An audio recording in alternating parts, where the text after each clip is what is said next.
સુરત શહેરમાં Hyundai i20 4 wheel ગાડીમાં English દારૂની નાની મોટી બોટલ તથા બિયર નંગ 780 જેની કુલ કિંમત ₹2,59,200ના મત્તાના જથ્થા સાથે આરોપીને કુલ કિંમત ₹4,89,200 મત્તાના મુદ્દામાલ સાથે પકડી પ્રોહિબિશનનો કેસ શોધી કાઢતી ઉત્તરાણ પોલીસ કમિશનર સાહેબ શ્રી અનુપમસિંહ ગેહલોત સાહેબ સુરત શહેર તથા સંયુક્ત પોલીસ કમિશનર સાહેબ શ્રી કે.એન. ડામોર સાહેબ સેક્ટર 2 સુરત શહેર તથા નાયબ પોલીસ કમિશનર સાહેબ શ્રી લખધીરસિંહ ઝાલા ઝોન 5 સુરત શહેર તથા મદદનીશ પોલીસ કમિશનર સાહેબ શ્રી ડી.એસ. પટેલ સાહેબ એલ ડિવિઝન સુરત શહેરનાઓએ પ્રોહિબિશન જુગારની બદી નાબૂદ કરવા માટે જરૂરી સૂચનાઓ અને માર્ગદર્શન આપેલ, જે અન્વયે police inspector Shri DU. Barad Saheb તથા second police inspector Shri NG. Patel Saheb ઉત્તરાણનાઓએ સર્વેલન્સ સ્ટાફના પીએસઆઈ એ.આર. પાટીલ સાહેબ તથા સર્વેલન્સ સ્ટાફના પોલીસ માણસો સાથે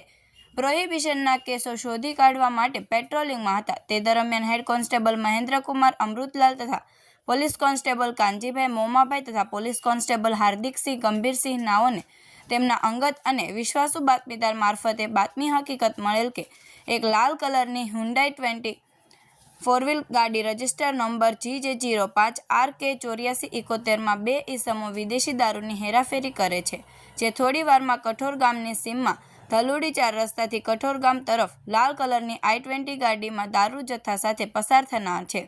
જે બાતમી હકીકત આધારે ત્વરિત પ્રોહિબિશન અંગે રેડ કરતા ગેરકાયદેસર રીતે દારૂની હેરાફેરી કરતા ઈસમો સુનિલ ઉર્ફે ડી.જે. શશી અરવિંદભાઈ રાઠોડ અને કમલેશ ઉર્ફે કમો નિલેશભાઈ વસાવાને પકડી પાડી તેના વિરુદ્ધમાં કાયદેસરની કાર્યવાહી કરી પ્રોહિબિશનનો ગણનાપાત્ર કેસ શોધી કાઢવામાં આવેલ છે.